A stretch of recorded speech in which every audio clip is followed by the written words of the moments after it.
recordando que el libro de Isaías es un libro de profecías escritas en forma poética y abarcan bastante tiempo de historia de este pueblo de Israel.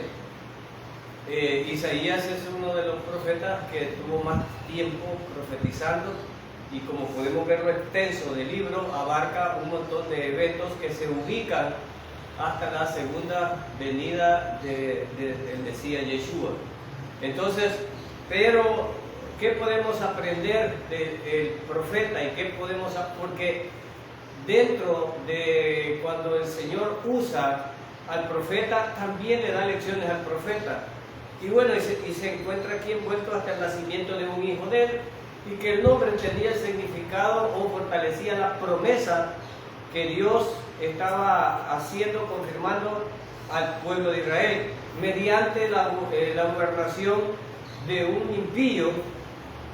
El pueblo se había vuelto idólatra, el pueblo le había vuelto la espalda a Dios, y decimos que es el pueblo de Dios, pero en mi ignorancia yo pues pensaba que Israel, que siempre es el pueblo de Dios y todo esto, pero hoy nos damos cuenta que no, que Israel es tan corrupto como nosotros, y que Dios solo por misericordia y por sus promesas, porque aquí desde el rey, desde el gobernante hasta el pueblo, eran idólatras, corruptos, y se habían arruinado completamente, a tal grado que el líder, Dios, no lo sé, esta humillación que este tipo hace, siendo indiferente con Dios, cuando Dios le dice: pídeme una prueba para demostrarte que yo lo que estoy diciendo lo voy a hacer. No le interesa, no le interesa, no me interesa. O sea, pero vemos que Dios, aunque él dijo de que no, él igualmente le dijo al profeta que dijera qué pruebas le iba a dar de que Dios era el que estaba profetizando y clamando, y que iba a hacer lo que estaba prometiendo. Pero ¿por qué Dios se interesa así por este pueblo? ¿Y por qué Dios está tratando con este sujeto? Y me pongo a pensar yo, ¿por qué no los fulminaba? Es decir, como Sodoma y Gomorra. ¿Por qué no los achicharraba de una vez? ¿Por qué no los quemaba? ¿O por qué no hacía eso? O con este tipo, ¿por qué no hacía lo mismo? Y debo de entender que la providencia de Dios y la soberanía de Dios es la que marca el ritmo del futuro, y no nuestra voluntad o nuestros pensamientos. Yo puedo creer que eso no está bien y soy la criatura, pero Él es el creador, y Él tira la línea. ¿Por qué lleva no sé cuántos capítulos y cuántas profecías aquí de Isaías, y vaya y dale con un pueblo tan rebelde? Pero cuando uno es padre, quizás lo mismo hace con los hijos. Aunque sean rebeldes, uno está tratando, y a veces los hijos son soberbios, orgullosos, y rechazan los consejos de los padres, hasta los humillan. Pero los padres, un padre casi nunca quizás es tan cruel como un hijo, como el padre. El padre siempre tiene misericordia, aunque ahora tengo mis dudas, pero en todo caso. Entonces, les da un profeta, Isaías, a ese pueblo. Imagínense, Dios buscando, dicen, el Dios del antiguo pacto era grosero, era malo, pero si vemos aquí que está haciendo alcahueto, o sea, prácticamente lo ofende un impío, y ese impío ni siquiera le importa que le dé señales, y él se está ofreciendo a estar dándole señales. Vemos un pueblo que no quiere nada con él y tiene muchos dioses.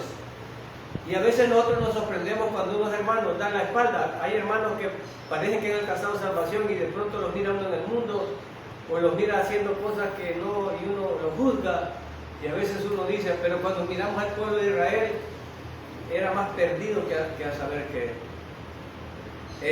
Últimamente, con la guerra que está en Israel ahorita, mostraron una parte, y uno que siempre está con el pueblo de Dios, pero hay que hablar claro. Nosotros estamos, hermanos, con el remanente del pueblo de Israel. Hay que aclarar, porque salieron imágenes de esta sabandija haciendo idolatría, Sodoma y Gomorra, cuando los capturaron, estos con los que tienen la guerra, cuando los capturaron, en una Sodoma y Gomorra estaban, y uno dice Israel, en Israel homosexuales han legitimado, igual como este rey que tenía ídolos, Israel ha legitimado los matrimonios homosexuales y todos los degeneres que pueden haber. Entonces el concepto de Israel no es Israel como nación, sino que es Israel como remanente, al que nosotros, por el que clamamos.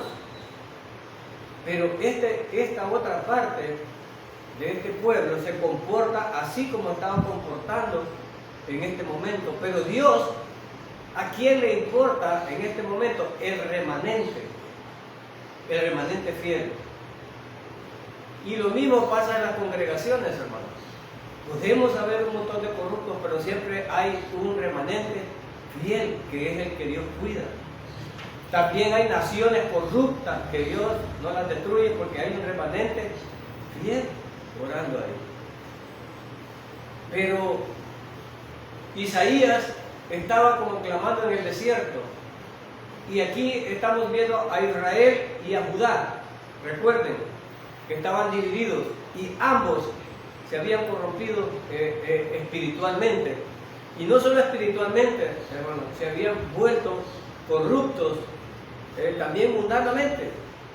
O sea, vamos a ver el capítulo número 10 con esas ideas. Vamos a ver el capítulo número 10. Verso 1 dice: ¿qué aflicción le espera a los jueces injustos y a los que emiten leyes injustas? Una de las características de Dios es la justicia. Y usted dirá, bueno, Isaías está profetizando ahorita ¿contra quién? Contra el pueblo de Israel. ¿Contra quién? Contra los jueces del pueblo de Israel, que estaban emitiendo leyes injustas. Los jueces están haciendo la función de Dios, porque el único que juzga es Dios. Pero tenemos jueces terrenales, como los había en ese entonces. Y cuando alguien se ponía la toga o se vestía de juez, tenía que saber que iba a representar la justicia de Dios. Por eso algunos emperadores se creían dioses, porque en las manos de ellos estaba la vida y la muerte de los que iban a juzgar. Ellos decían muerte o vida. Entonces, ser juez tendría que ser representante de Dios en la tierra, porque Dios juzgará un día y en Él no habrá prevaricato ni corrupción. Él juzgará correctamente a cada uno. Nosotros no podemos equivocar, pero los jueces tienen la delicadeza de no meter a un inocente a la cárcel, de no ser injustos, porque para eso son jueces, para ejercer justicia. Pero en Israel se había corrompido esto, y los jueces los amenaza el Señor en el verso 1 y les dice a Isaías: ¿qué aflicción les espera a ustedes, jueces corruptos? ¿Hay jueces corruptos hoy? Vemos noticias de cómo capturan, de cómo ven a estos honorables señores haciendo corrupciones terribles. Ha de haber buenos jueces que representan a Dios, pero un juez que no representa a Dios no es un juez y no sirve para juzgar. Y por eso algunos odian el cristianismo, pero los jueces seculares, hay leyes contra la corrupción que ellos pueden hacer, porque ellos cometen injusticia.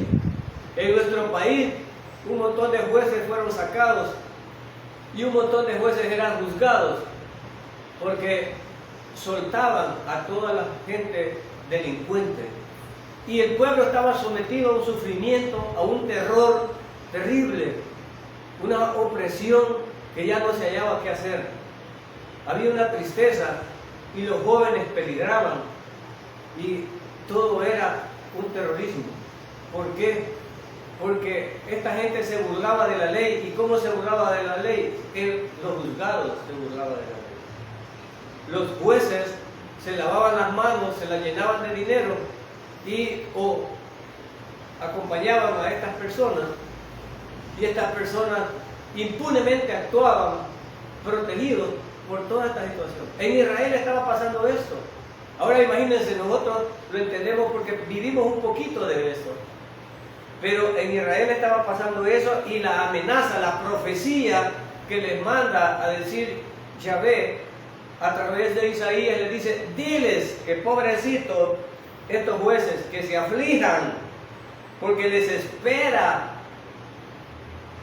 un juicio del que no se van a librar, y emiten leyes injustas.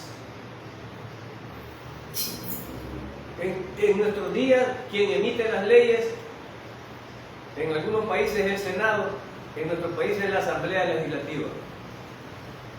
Dios un día juzgará a estas personas. Por experiencia en nuestro país y divulgado en los medios de comunicación, el pueblo se hartó de ver tanta injusticia y se empezó a enterar de cosas y barbaries que sorprendieron al pueblo. Y la reacción del pueblo fue cambiar totalmente esto, en ver la impunidad que pasaba. ¿Por qué traigo esto a apelación? Porque así nos podemos poner en los zapatos de los que estaban recibiendo injusticia a través de los jueces en Israel. Y Dios estaba oyendo el clamor de estas personas y los manda a sentenciar. Y cuando te mandan a sentenciar, el propósito era que tú cambies. La misericordia de Dios siempre ha estado.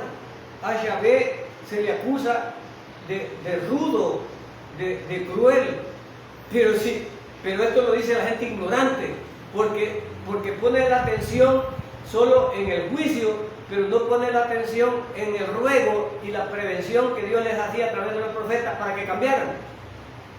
Les daba la oportunidad. Él, en vez de juzgarlos de un solo, les daba la oportunidad, y duraban hasta 30, 40 años para que se arrepintieran, y no lo hacían. A veces las profecías no se cumplían inmediatamente, o sea, tenían un periodo para poderse arrepentir. Recuerdo cuando Caín y Abel y lo mata, y Caín habla con el Señor y le dice: en ti está hacer lo correcto. Caín dice: ¿por qué no prefieres ni Caín con amor también? Uno no sé, yo lo que leo, pero parece que se esforzó por la ofrenda que le iba a dar a Yahvé, y Abel le da una ofrenda, acepta la de Abel, no acepta la de Caín. Pero ¿qué hay en eso? Y de pronto le dice el Señor: no lo juzga. Y el Señor le dice: rectifica, haz lo mismo y no pasa nada. ¿A qué salió? A matar a su hermano. Entonces Israel, muchas veces el Señor le dice: rectifica, en ti he puesto la vida, la muerte. Dicen que estamos predestinados, y este tema es profundo, pero solo para aclararles, la predestinación funciona no para la salvación, sino para los ministerios. Si no, no tendría razón de ser la iglesia. Y en muchas ocasiones, igual que Caín y Abel no estaba predestinado, él le dijo que tenía la oportunidad ¿de qué? De corregir. A Israel le dijo: si tú me obedeces, tu sementera, tu salida y tu entrada, tu ganado, tu sembrado, todo va a prosperar. Pero si no me hicieres, esta parte la predica donde la prosperidad. Pero la otra parte le dice: pero si no lo haces, maldito será tu salida. Y empieza el Señor a decir. Entonces, no es alguien que estaba predestinando, sino alguien que le estaba diciendo: tienes dos caminos, tú eliges. Tú eliges. Y ahora predicamos el Evangelio, y la gente tiene la capacidad de decidir o no, hermano. Tiene la capacidad de decidir. Si ellos neciamente dicen que no, es voluntariamente. Pero no es que ellos estén predestinados para morir. Ellos ellos están rebeldes contra Dios.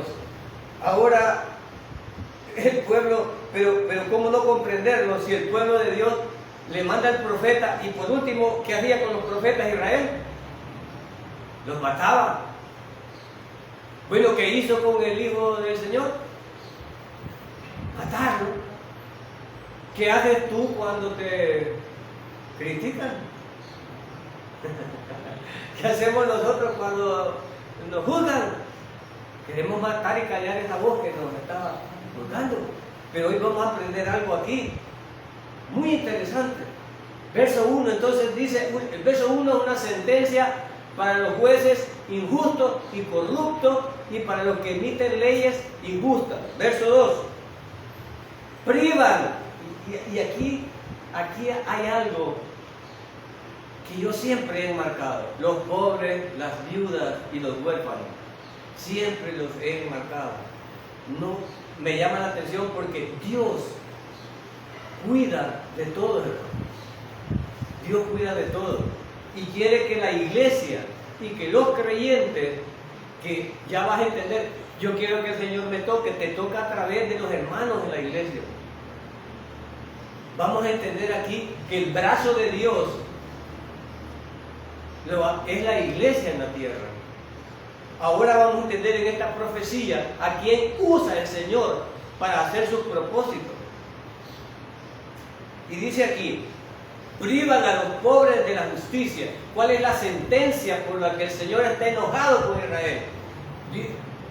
Yahvé está enojado con Israel, muy enojado, y dice que no se apacigua ni a pesar de lo que le está haciendo, no es suficiente para lo corrupto y perverso que son. Yo cuando miraba esto, hermano, me miraba a mí y decía, ¿y qué ha cambiado? Y muchas veces nosotros somos corruptos y perversos, aunque tengamos la misericordia de Dios. Fallamos.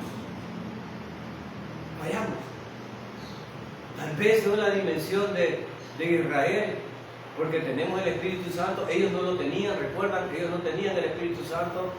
Estaba con ellos, pero no estaba en ellos. En la época de la iglesia está en nosotros. Dios le molesta que nosotros dañemos al pobre. ¿Has dañado a algún pobre tú? ¿Lo has estafado? ¿Has estafado a un pobre? Dios no te va a pasar por alto eso. A veces no sabes las desgracias que te caen, pero le has quitado herencia a un pobre.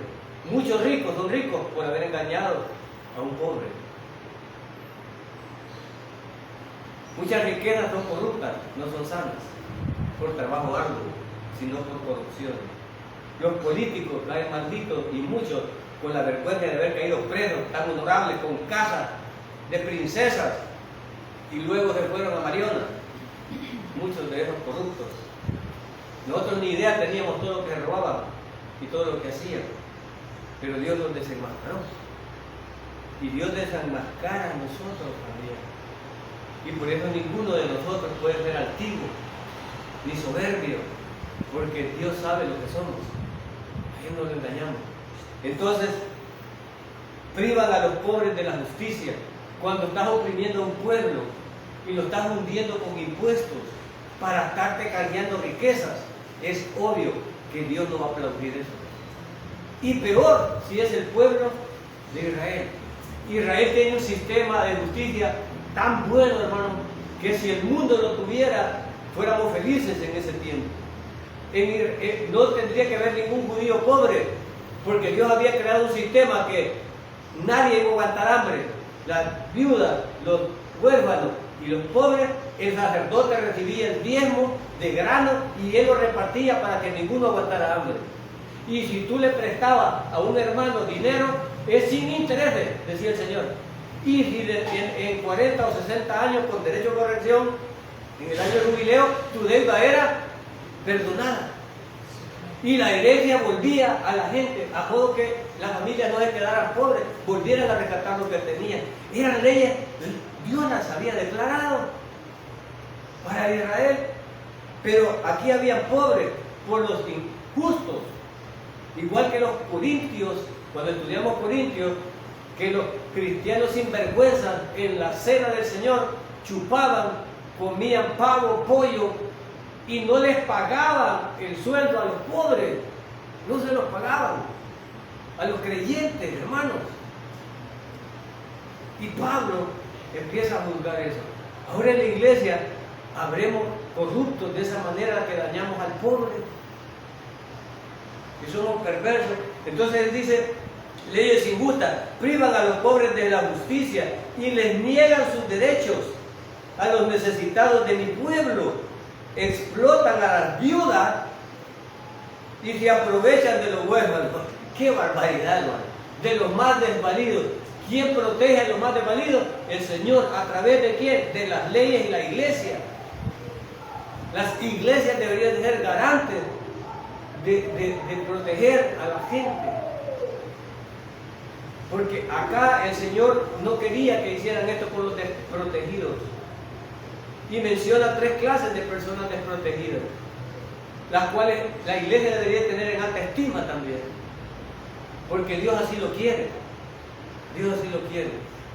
No seamos hipócritas de darnos abrazos, besos, o grandes oraciones, o vestirnos de blanco, o andar una mantelina. No, el Señor quiere que le dé pan a la viuda, al huérfano, al pobre, que le dé vestido. Eso es lo que quiere el Señor. No, ve en paz, que Dios te bendiga. No, dale $2 que quiere comer. Dale comida. Voy a orar por vos. Coge para el padre que va a orar por vos. Tiene una necesidad, dale un par de zapatos que lo ocupa. Eso es, pero el pueblo estaba siendo cruel con su mismo pueblo y Dios no iba a pasar por alto eso y había mandado a Isaías a decirle que ya estaba el juicio sobre ellos. Verso 3. ¿Qué harán cuando yo los castigue? Cuando envíe el desastre sobre ustedes desde una tierra lejana. ¿Qué harán? ¿Quién podrá librarme de la mano de Dios, hermanos? Te podés librar de la justicia, de los jueces corruptos, pagar a los que te van a juzgar y corromper la justicia. Pero ante Dios no vas a salir con dinero. Ante Dios vamos a llegar desnudos. ¿Y qué tendremos cuando seamos juzgados? Estos iban a ser juzgados, ya iban a ser juzgados. La profecía les dice por quién iban a ser juzgados y por qué iban a ser juzgados. Iban a ser juzgados por injustos, por corruptos, contra su mismo pueblo, ni siquiera contra otro pueblo, contra su misma familia, contra la misma familia, ni siquiera contra otro. Y le dicen, ¿quién los va a salvar? Isaías les impone, ¿quién podrá defenderlos contra Dios? ¿Quién? Es la pregunta que le hacen. Allí no podrán pagar corrupción, no dirán, Señor, te voy a dar $2, Señor, te voy a dar una casa. No podrán hacer eso. Y dice, ¿a quién acudirán en busca de ayuda? Cuando tú no te has reconciliado con Dios, ¿cuál alternativa tiene? Ninguna. Ninguna. La única alternativa para nuestro perdón y salvación es Dios. Es Dios. Nadie más puede interceder. Ni Juan Caralampio, ni Chimperí, nadie que inventes va a interceder por ti. El único que puede interceder es Dios y perdonar. Entonces, la pregunta es irónica y les dice, ¿a quién acudirán en busca de ayuda cuando Él los juzgue? ¿A quién? Si quién es la última, el tope de justicia, ¿quién es? Dios. Ya no hay más. Ya no hay más. ¿A quién acudirás? Y dice, ¿dónde estarán seguros sus tesoros? Es decir, ante Dios ya no va a valer nada, hermanos. Y esto lo comprendemos los que ya estamos viejos. Lo comprendemos. A veces me pregunto, si yo muriera, yo tengo herramientas. Y digo, no tengo un hijo que me interese por las herramientas.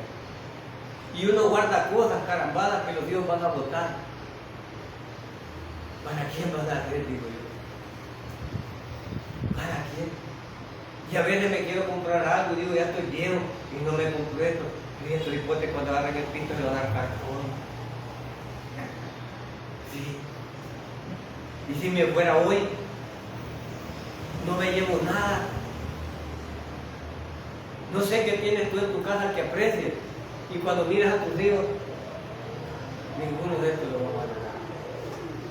Unos cuidan las plantitas, otros los carros, otros los perros, pero nada de eso nos vamos a llevar. Y el Señor dice, ¿dónde estarán seguros tus tesoros? ¿Qué es lo que más adoras en la tierra? ¿Por qué te mueres? ¿Por qué te afanas? ¿Y dónde va a quedar, hermano? ¿Dónde va a quedar? El afán de cada día tuyo. Madruga, anochece. ¿Por qué? ¿Y qué te lleva? Y si hoy te llaman, ni me probé el pantalón nuevo que compré, lo estaba guardando para un momento especial. Algunos tienen joyas y las tienen guardadas y nunca se las ponen, y cuando se mueran los hijos, pobrecita la viejita, ni se las ponía. Agarran la cabeza los hijos, vos le dan vuelta. Ah, mi mamá lo que tenía aquí, pobrecita. Ah, mi mamá nunca estrenó la vajilla. Ah, mi mamá, y empiezan, mira este vestidito, con eso entiérrenla, ni lo estrenó. El Señor dice, ¿dónde vas a poner tus tesoros? Le dice a Israel, todo lo que le estás robando a las viudas, a los huérfanos y a los pobres, ¿dónde los vas a poner? ¿Dónde te los vas a llevar? Hermano, cuando a uno le dicen, ya no te sirve el hígado, ya no te sirven los riñones, o mira papá, ¿qué pita jalás? ¿Qué sirve el 4x4 que tengo? Entiérrenme en el 4x4, ¿quién te va a enterrar, papá? ¿Quién? Y ahora decir, cambio el 4x4 por un hígado nuevo. Doy la casa por unos riñones buenos. ¿Quién nos lo da? ¿Qué decir? Pero cuando vamos del doctor ni queremos pagar la consulta. Y con carro 4x4, con casa de $200,000. Una medicina está cara, $100. Y el pobre viejito, ahí les dejó 20,000 a cada hijo. Y no quiero gastar en el doctor, no quiero gastar en la medicina. Israel pensaba que iba a ser eterno, que Dios no les iba a juzgar, pero les mandó el profeta Isaías y les dice, esto les va a pasar. Y todo lo que se están robando, me pongo a pensar los presidentes que pasaron presos. Yo soy pobre, pero yo calculo que no sobrevivo en una cárcel. No me hallo capaz de sobrevivir, o me matan, o mato, no sé.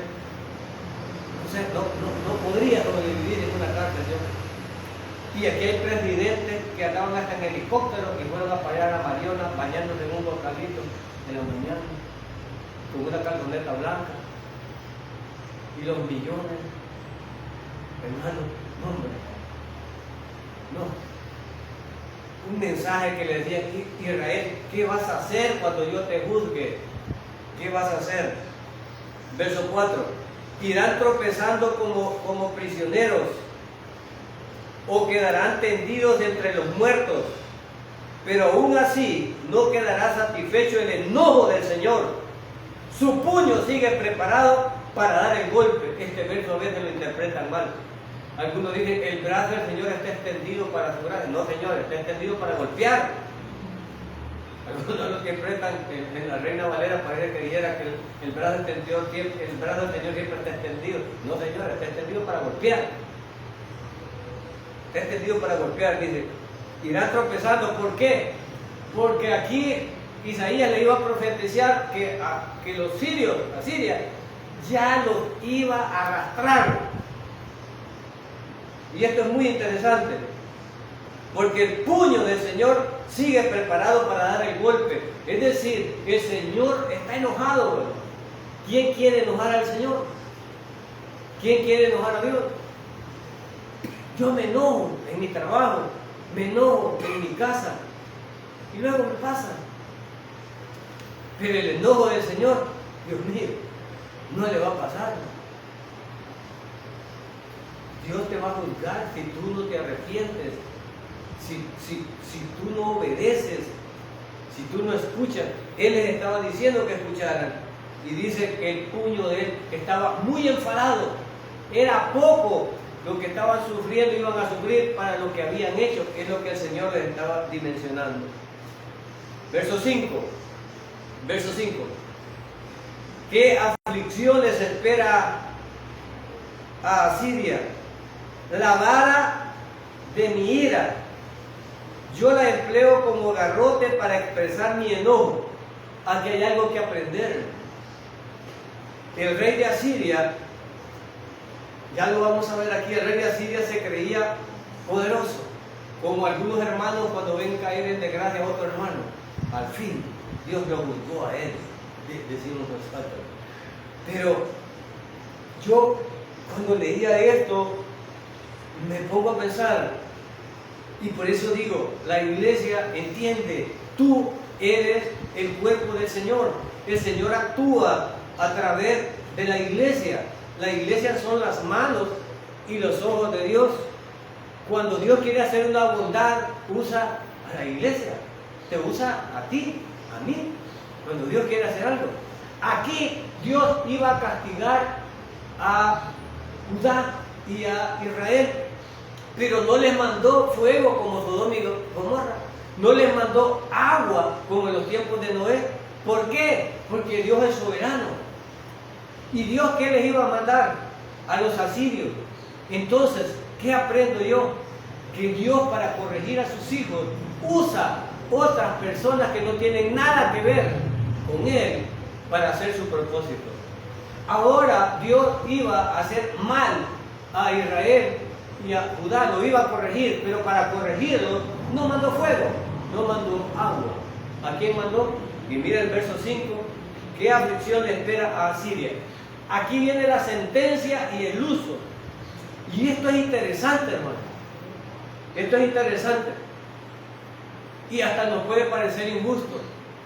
Ponle atención, el verso dice, verso 5, ¿qué aflicción le espera a Asiria? La vara de mi ira. Es decir, que yo usaré con una vara. La vara está sobre el lomo del necio. ¿A quién iba a corregir el Señor? ¿Quién era el necio aquí? Israel. En Proverbios dice, la vara está sobre el lomo del necio. Los que son creyentes corrigen a sus hijos. No escuchan psicólogos perdidos. Escuchan la voz de Dios. Porque Dios no se equivoca. Entonces, Dios iba a usar vara. ¿Y cuál es la vara? Mira, ¿cuál es la vara? Siria. La aflicción que le espera a Siria. Una nación, dice, la vara de mi ira, que yo la voy a usar. Pero de una vez está sentenciando a la vara. ¿Por qué? Ay, hermano, Dios es injusto. Los manda a matar a Israel y después se los va a acabar a ellos. ¿Por qué? Porque ellos ya la deben. Porque ellos ya la deben. Y Dios solo lo usa y después, bueno, vamos a dejar que el verso 6. Envío a Siria. ¿Quién lo envía? ¿Quién envía a hacerle mal a Israel? Dios. Hermano, cuando alguien nos hace mal a nosotros, no lo mires a Él. Mira a Dios actuando. Todo lo que a los creyentes nos pasa, pregunto, hermano, ¿habrá alguna cosa que nos pase a los creyentes de la que Dios nos entere? ¿O de la que Dios nos permita? Aunque yo no lo entienda, lo que a mí me pasa es obra de Dios. Y algunos no quieren aceptar esto, algunos pastores quieren tergiversar y mentir. No, Dios no es malo. Dios no va a hacer malo. ¿Quién manda los terremotos? Dios. ¿Quién manda los diluvios? Dios. ¿Quién sostiene el universo? Dios. Dios no creó al mundo y lo dejó suelto. Lo dejó bajo su divina providencia. Y Él lo controla. Y todo lo que pasa, a veces nos quieren mentir y hacer una imagen diferente de Dios. Dios tiene toda la autoridad para corregir y destruir. ¿Cuántos justos hay? ¿Cuántos justos hay? Ni uno. ¿Y qué merecemos? Juicio. Ahora, que Dios quiera rescatar es gracia. O sea, de hecho estamos condenados y somos culpables. Pero Dios intercede y te dice, te voy a tender la mano para que tú la tomes. Siempre fue así.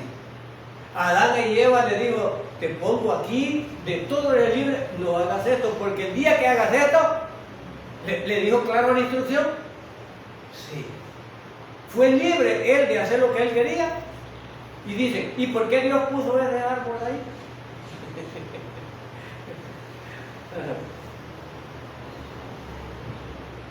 Entonces, envía a los asirios contra una nación, envío a Asiria contra una nación pagana. ¿Cuál creen que es la nación pagana contra lo que le envío? ¿Cuál creen que es la nación pagana? ¿Ah? Israel. Israel. Habremos unos paganos en la iglesia. Israel conocía a Yahvé, pero ¿cómo estaba actuando? Paganamente. Estaba haciendo todas las corrupciones que hacía el mundo. Habremos algunos que nos llamemos cristianos y hagamos todas las corrupciones que hace el mundo. Aquí, allá dice mi pueblo, y aquí les dice a esa nación pagana.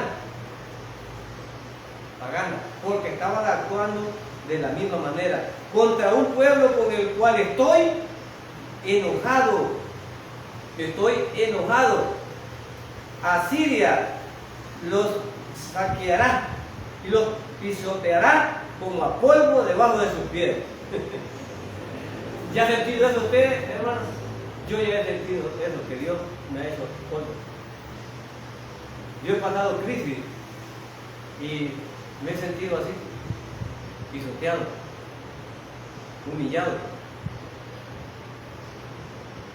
No sé usted, cada uno tiene su propia experiencia con Dios, pero yo me he sentido así.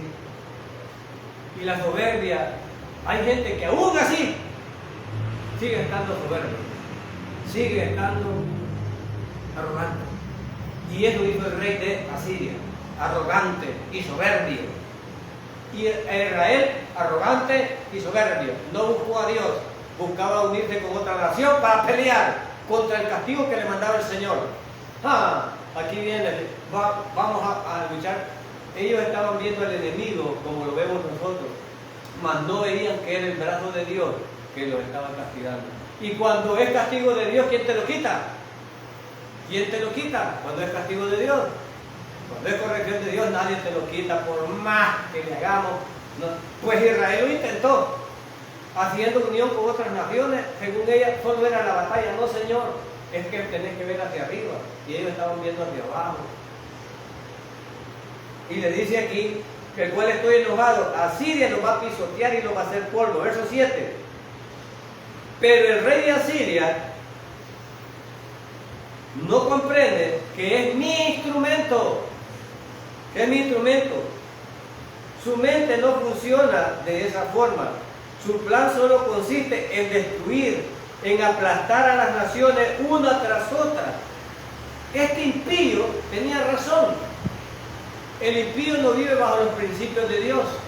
El impío vive y cree que cada logro que tiene lo hace por su capacidad y por su inteligencia.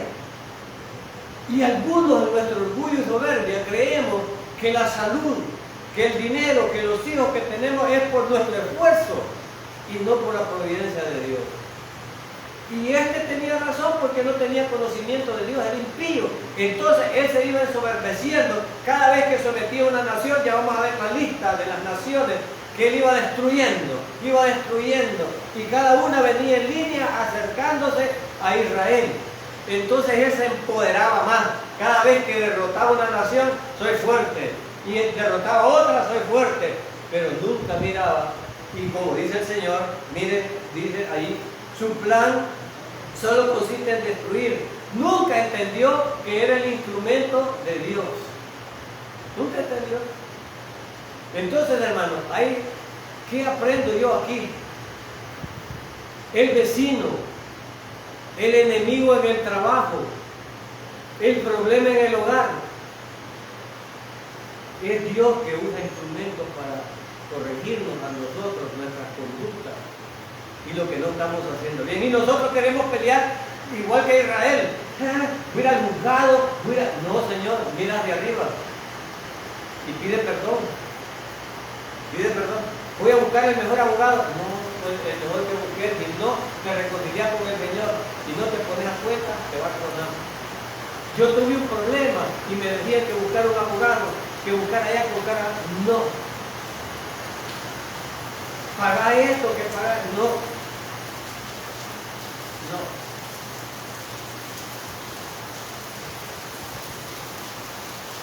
Debemos de entender que todo lo que a mí me pasa es para bien.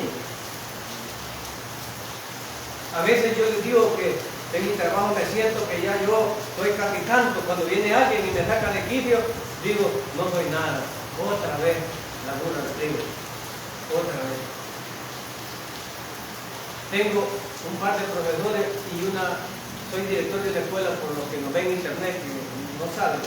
Trabajo como director en una escuela y hay un par de maestros y hay una madre de familia que este mes me trae podrido. Me les escondo. Hay una maestra que cuando me va a venir me salgo de mi oficina y me voy a esconder. Porque siento que voy a reventar, porque siento que voy a hacer algo que no debo de hacer. Y una madre de familia que tiene más del sí. Y ella anda acusando a todos que a su hija le cortan el pelo en la escuela. Le cortan el pelo. Y todos los días llegan. Todos los días a que yo haga algo. Ya me aguanto. Todos los días. Sí, como lo oye. Buenas, está el director.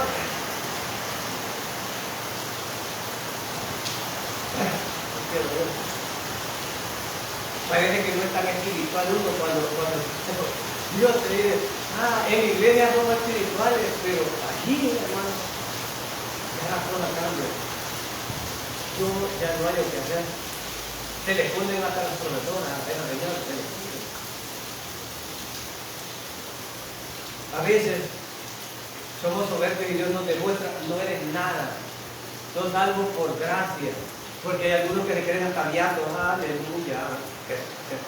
Porque no los tocan. Nomás nos tocan, volvemos a caer. Es fácil criticar a Israel. Es fácil. Pero no es cierto que nosotros fallamos cada día. Cada día fallamos de pensamiento, de obra o de palabra. Fallamos cada día. Sabiendo que tenemos la gracia de Dios y que no lo debemos de hacer, ¿no es cierto?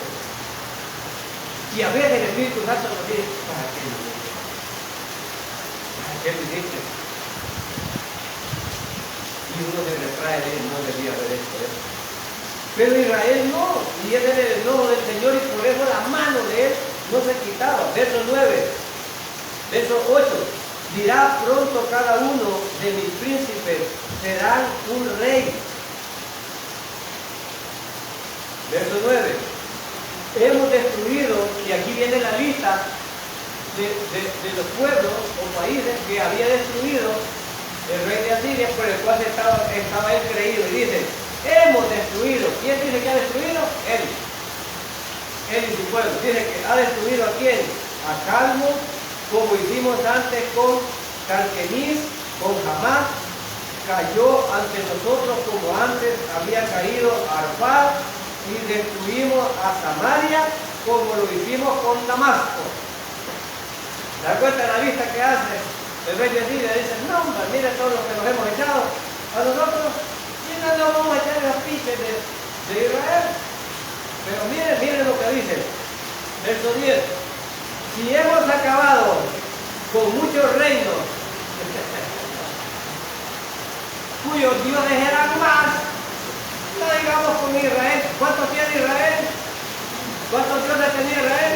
Bueno, si me quebraba todos estos pueblos que tenían cientos de dioses, y no me voy a quebrar Israel que ahora tiene uno. No, si no la traemos, eso decía el rey de Siria.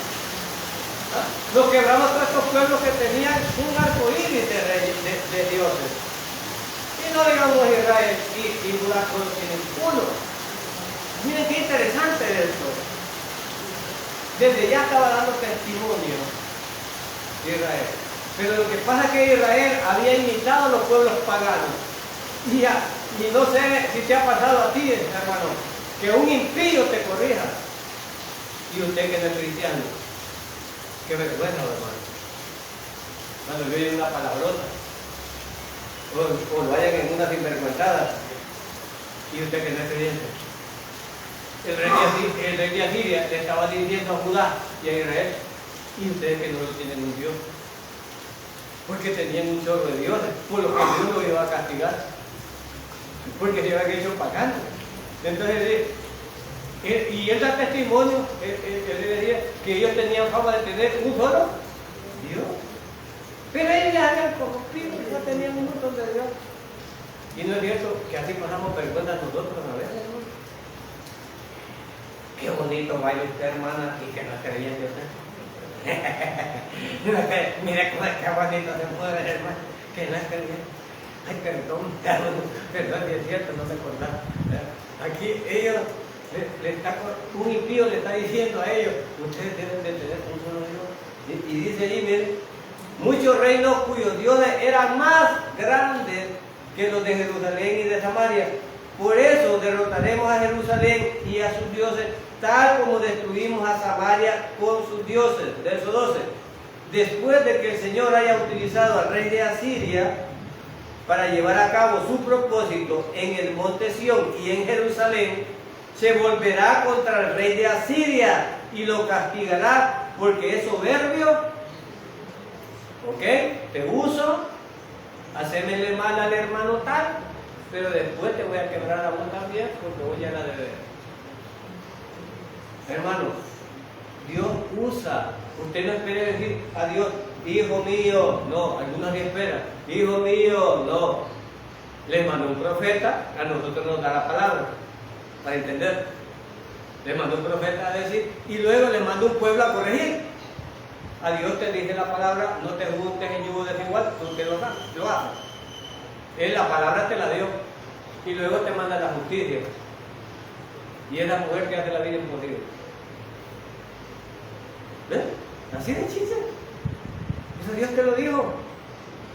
Sí, hermanito. Y hermano pastor, vengo por un consejo. Eso no hay yugo desigual, pero verdad que yo me puedo casar con esta, estoy gripado, pero ¿te vas a convertir? Entonces lo mismo estaba haciendo Israel. Israel tenía claras las cosas, pero no las obedecía.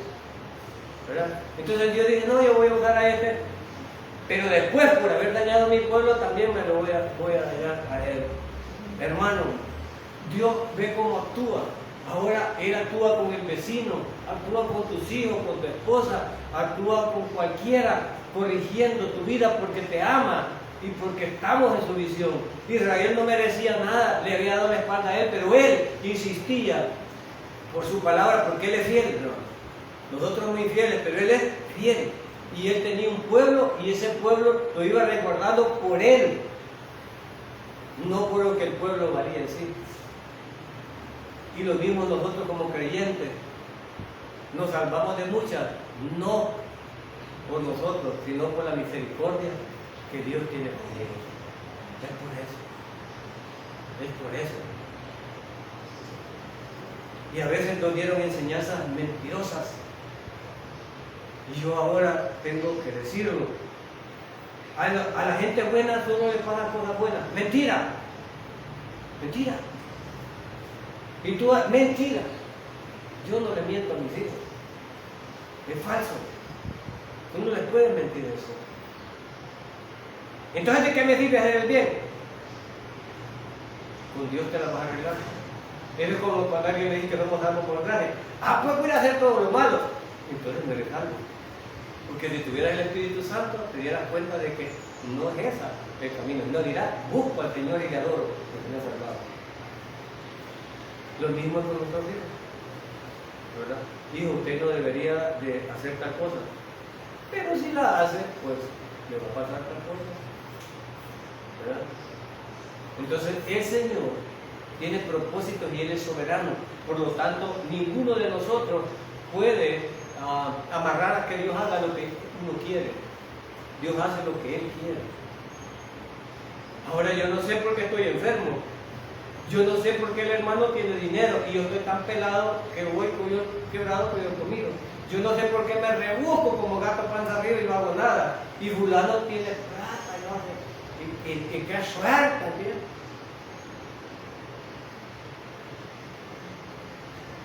Y mire, papá es de rico y le robó allá y no le hacen nada, robó allá y no hacen nada, y hace aquí y hace allá. Y nos vemos tentados casi, hermano, a echarle la segunda nosotros. Bueno, y hay un salmo donde dice el salmista que casi me vi tentado a caer yo en ver que prosperaban los malos. ¿No es cierto? Honradamente no se hace nada. Hay un dicho: el que no tranza, no avanza. Entonces hay que ser transero. No. 13. Se jactan diciendo: miren, esto lo hice con el poder de mi brazo, lo planifiqué con mi astuta sabiduría, derribé las defensas de las naciones y me llevé sus tesoros, como un toro ha derribado a sus reyes. El rey de Asiria estaba diciendo: por los pies me llevé todas estas naciones y no me voy a echar a Israel y a Judá. Y esto lo hice con la fuerza de mi brazo. Dice, hermano, muchos de nosotros en nuestra soberbia, en nuestro orgullo, creemos que hemos logrado lo que tenemos. La humildad la aprende a uno. Dice que la soberbia antecede la caída. Y hasta que los que hemos caído nos aprendemos a ser humildes. Hay gente que ni cayéndose, hermano, se vuelve humilde. La soberbia y lo duro de servir no se les quita. No cambia. No cambia. Israel era duro de servir. Y vemos a través de la historia y a través de las profecías, y hoy viendo Apocalipsis y todo, nos damos cuenta todo lo que ha sufrido Israel desde su creación. Y que sigue sufriendo, porque aquí va a profetizar Isaías cosas que van a pasar en la segunda venida, cosas que todavía no han pasado. Pero aquí estamos viendo la soberbia del rey de Asiria, y como dice el proverbio, la soberbia antecede la caída. Pero ya estaba la sentencia sobre el rey de Asiria, ya estaba la sentencia. Y dice aquí, 14, verso 14,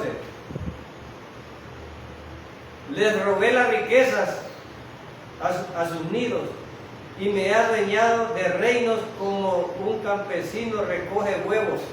Nadie puede siquiera batir un ala en mi contra, nadie puede decir ni pío en mi protesta. Es decir, es como ir a recoger huevos al gallinero.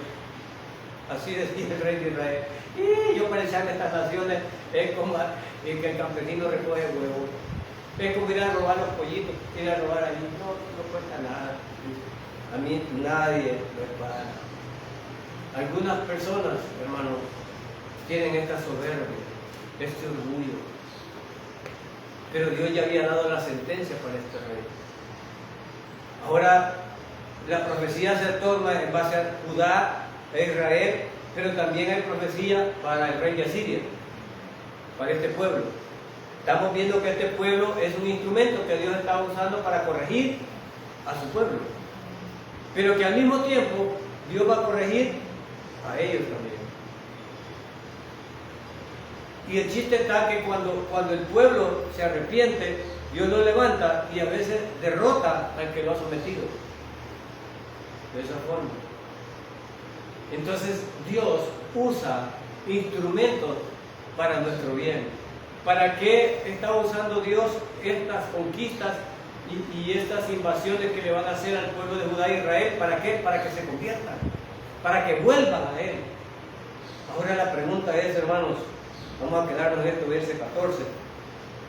La pregunta es, hermanos, nosotros necesitamos, para consagrarnos a Dios, igual que Israel, tener dificultades y tener problemas. Necesitamos ser abatidos para volver a Él.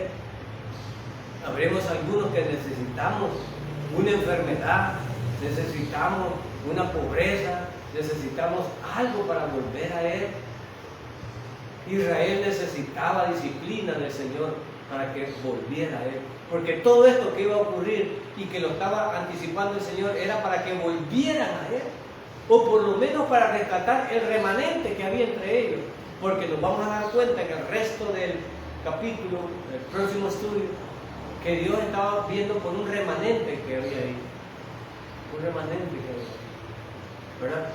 Otros iban a recibir lo que merecían, pero había un remanente ahí. Ahora el afán de Dios que era que Israel se volviera a Él. No, Él no estaba interesado en la disciplina, en el castigo, sino en que ellos volvieran. Pero si la forma de volver a Él era hacerlos sufrir para que pudieran clamar a Él, pues esto iba a usar. Ahora muchas veces nosotros no comprendemos los designios ni la providencia de Dios, porque nosotros somos la criatura, Él es el creador. Ahora lo que yo sí puedo comprender en mi ignorancia es que Dios es soberano y que todo lo que se le sucede a un creyente es por su voluntad. Lo entienda o no Dios, es por su voluntad. Y lo entienda o no, dice que es para bien. Dice Él que es para bien. Aunque yo no lo siento así, aunque yo no lo veo así. Todo lo que sufrió Job, hermano, y siendo inocente, porque nosotros la debemos. Cualquier cosa que nos pase la debemos. Pero Job no. ¿Y por qué digo con toda autoridad que Job no? Porque Dios lo dijo. No has visto a mi siervo que no hay ni uno. Dios lo dijo, y Dios lo dijo porque es cierto. Hermano, ¿y qué hombre para sufrir? Por eso les digo, ¿verdad que es mentira que el que es bueno no cosas buenas le paga? No podemos decir eso. El hombre no debía nada, pero pasó angustia terrible, terrible, que Dios después se las compensó. Dios después se las compensó, pero no le había contado, te voy a hacer algunas cosas, pero aguantá, que después te voy a... No, Job la vio a palito, él no sabía, y es de la fe, hermano. A veces a la vuelta de la esquina está su milagro y usted claudica y se regresa. Perdió por dentro. Y todo aquel que crea en el sacrificio del Mesías en la cruz, que ese sacrificio le perdona todas las culpas y pone su fe, que ha sido redimido por la sangre derramada por el Hijo de Dios en la cruz, alcanza salvación. Y eso está a la vuelta de la esquina. Y algunos se regresan. Hubo unos que dijeron, casi me convence. ¿Recuerdan uno? Casi me convence. Otro dijo, me lavo las manos porque este hombre es inocente. Así estuvieron de alcanzar salvación y no lo lograron. Pero ustedes que nos escuchan o nos ven, tienen la oportunidad de ser perdonados y redimidos por el sacrificio de Cristo en la cruz. Oremos. Padre, todo